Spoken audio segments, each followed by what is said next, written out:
Hey, so we just saw Middle School Part 2. Turns out Middle School better twist in this movie.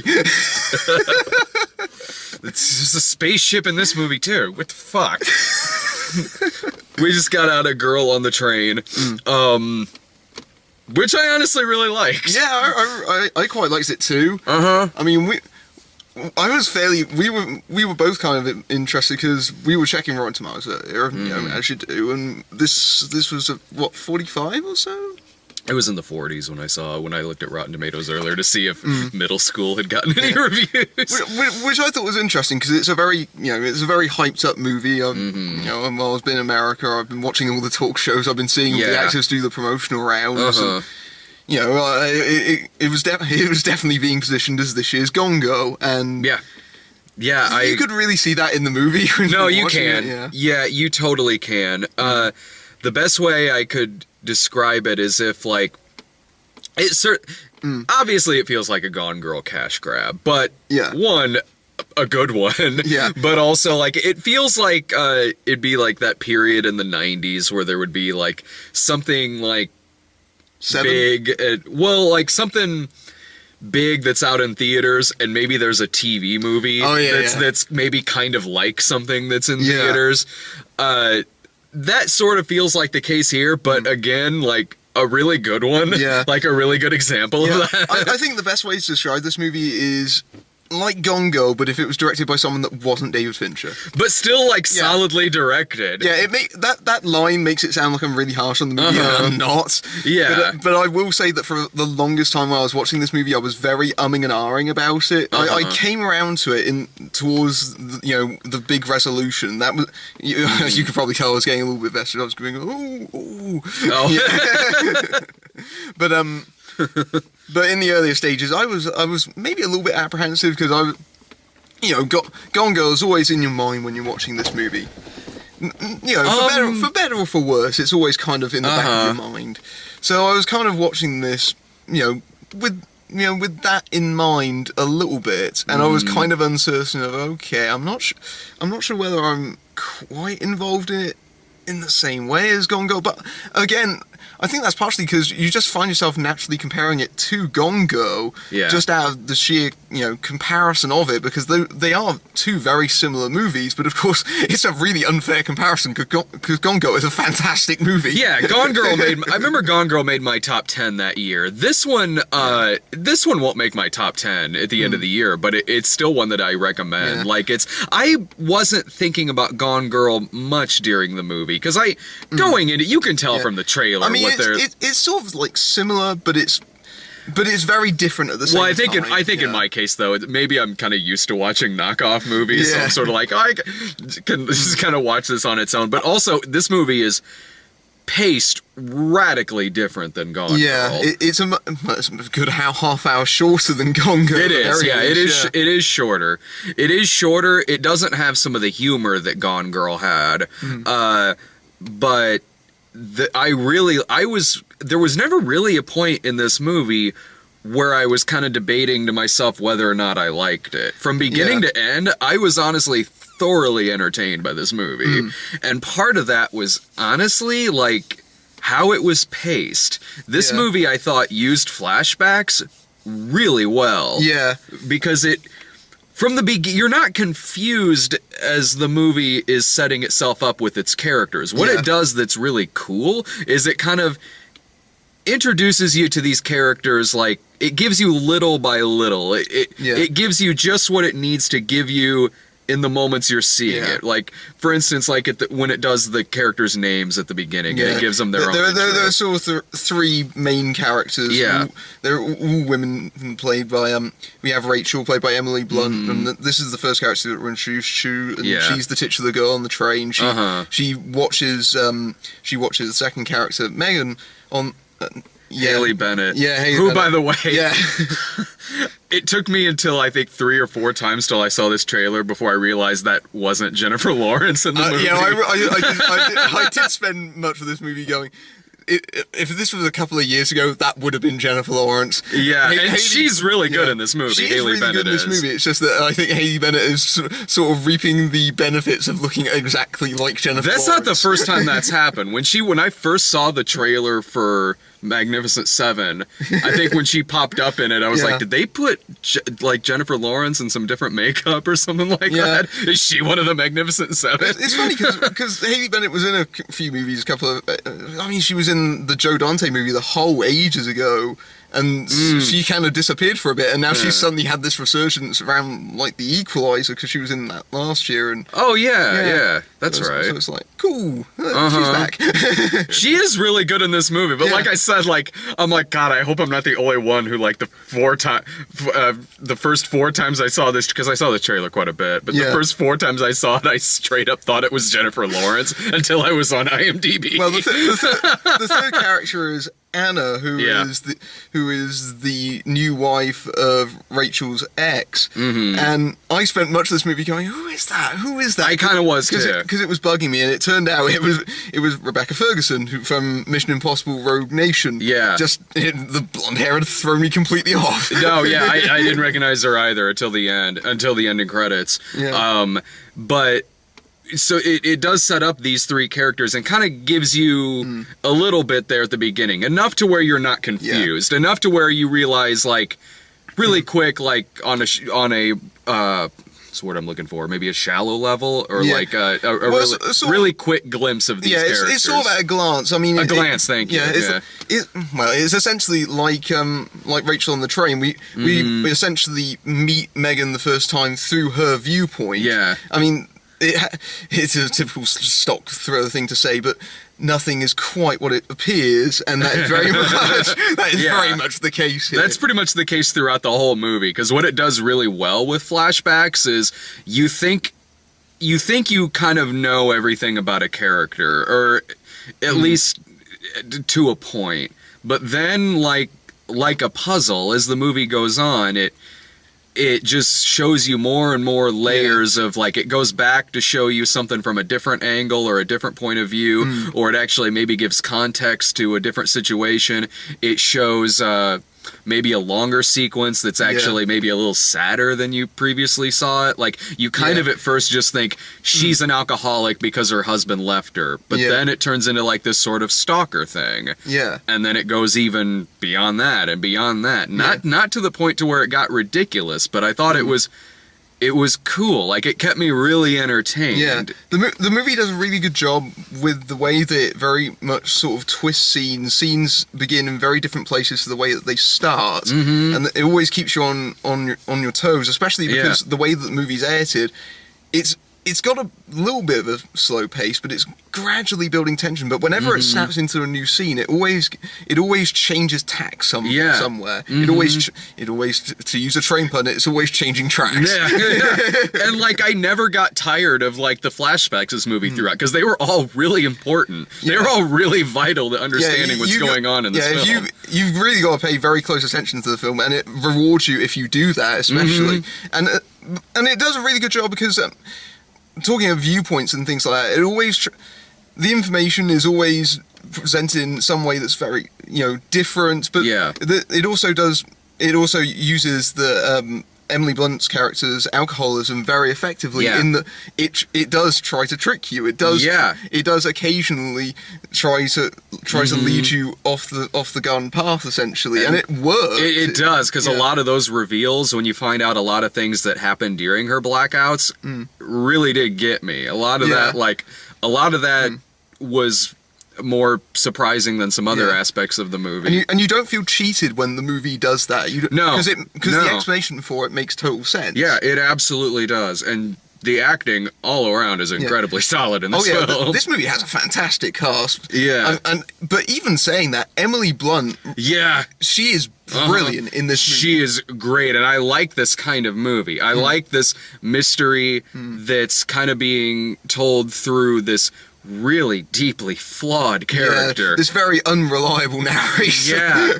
In this case, just straight up alcoholism, and through a lot of the movie you think she's also this drunken stalker. Well, of course, during the movie, she steals Anna's baby. Yeah. And that's set up very early on, and it immediately puts you on edge because you know what she could potentially be capable of. Yeah. And I like that kind of movie. There's a really good thriller from the 80s called The Morning After with Jane Fonda, where it's also a murder mystery told through this character that Jane Fonda plays, who's just a total alcoholic. Yeah. Jeff Bridges is in it. It's a really good movie, and I hadn't thought about that movie in a while, and this one kind of, not that really that's kind of the only similarity between the two movies, but it made me realize how much I really like mysteries like that. Yeah, Blunt is fantastic in this movie. The camera really gets very up close to her, very much it absorbs her every tear, and you see the bloodshot in her eyes. Yeah, it's a very unflinching performance. It's not very Hollywoody or anything like that. It's a very, very brutally honest portrayal of alcoholism. Yeah, it was reminding me a lot of like Leaving Las Vegas. Yeah, like totally, like down to like the shakes, the blackouts, her eyes bulging, bloodshot, all of that. The movie works as a whoddunit, but why I think it's so engaging is that it also works really well as a character study, especially of Emily Blunt's character. Good Lord, yeah, absolutely. Because she is trying to live her life through both of these characters. They're like I said, they are all intersected in some way.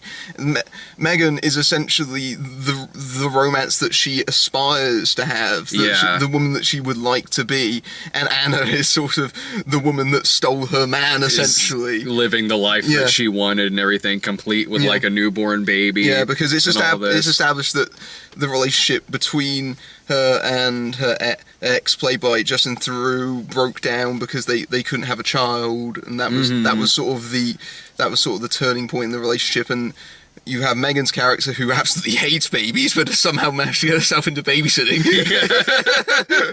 And then when you find out some reveals later on with her, it's like, that had to have been brutal. Fuck.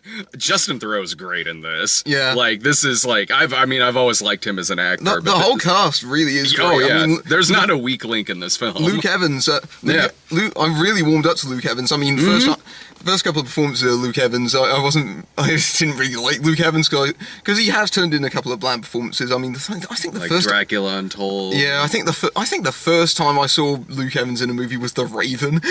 Nice. I forgot he was even in that. Yeah, that shows you just how much of a performance he gave in that movie. But well, like honestly, the only person I remember being in that was John Cusack. I remember hating that fucking movie. Yeah, and I haven't thought about it much since, really. I remember Cusack basically doing Nick Cage in the movie. Yeah. And then for some reason at the end it has a James Bond ending credit sequence, complete with bullet effects to the camera. What the hell?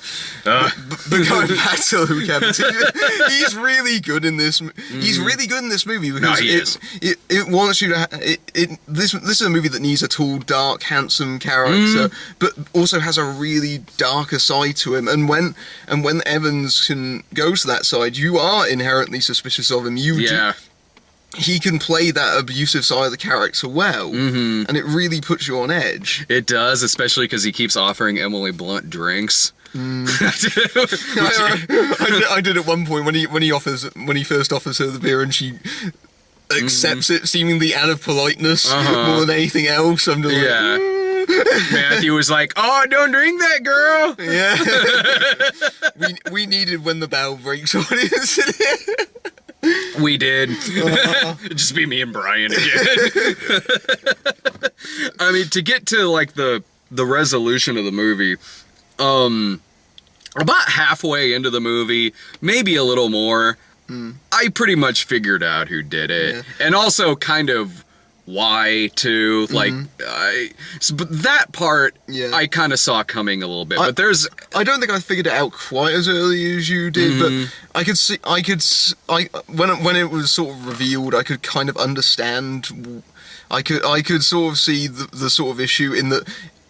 The movie does kind of have a little bit of a narrow pool of characters. Yeah, it's going to be somebody who it could possibly be. Yeah, and once like... and it doesn't seem like the kind of movie that's going to bullshit and just pull out a character at the last second like, oh, there we go. Oh, it was Lisa Kudrow the entire time. I guess I didn't expect that. She is in this movie, by the way. But actually, that was really cool seeing her on. She's only in it for like 5 minutes. But, yeah. It's a very pivotal 5 minutes. It is. Oh, honestly, yeah. Like, that could not have been a deleted scene. Yeah. I think probably around when it got to an issue about a pregnancy and a third person that was involved with it. It was around then when I was like, okay, I'm pretty sure I figured out who did it, and I'm pretty sure I figured out why they did it or what led up to it, and I was right in that regard. But I was still enjoying the journey leading up to it, and also there were aspects of it that I didn't see coming, because there's a character who's revealed to be way more abusive than we've been led on to see. That is what surprised me about the reveal. Funnily enough, that element I kind of figured coming a little bit. That was one bit I figured coming. So I think you and me, we were kind of switched. Yeah, we'd kind of picked up little pieces. But we hadn't put together the full story in the way that the movie was telling it. Right. Yeah. So even though I saw it coming who it was going to turn out to be, like, there was some context with it, or not. Well, not really context. I pretty much figured why he did it, but when it shows like these other flashbacks showing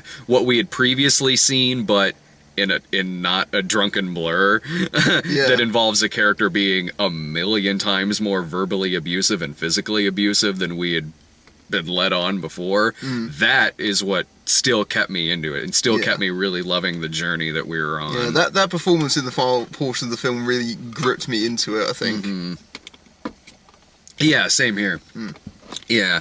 No, I recommend the movie. I recommend it too. I think if you're a fan of intelligent adult thrillers, this is absolutely for you. You have to see this movie. Support movies like this. No, I honestly totally agree. Like, this is an R. It's an adult thriller. There's sex, nudity. It's got some sleaze to it. It's a solid mystery. But it's a really smart movie. No, it is. Yeah. It isn't like it's not like. I mean, you say it's got all those elements, but it never feels like it's sleazy or exploitive. It always feels like it's serving the story. Yeah, I don't mean that as in like it's an exploitation movie. But it's a movie made for a mature audience. Yeah, for a much more mature audience. Like, it really is like kind of like a 90s thriller, although a little smarter than some 90s thrillers, but it's a better movie than Color of Night. I'll say that.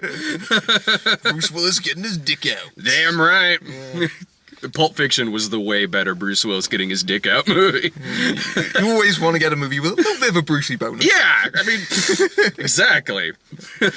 The movies where you see Bruce Willis's character's dick, you got Color of Night, Pulp Fiction, and Look Who's Talking. There's your trilogy right there.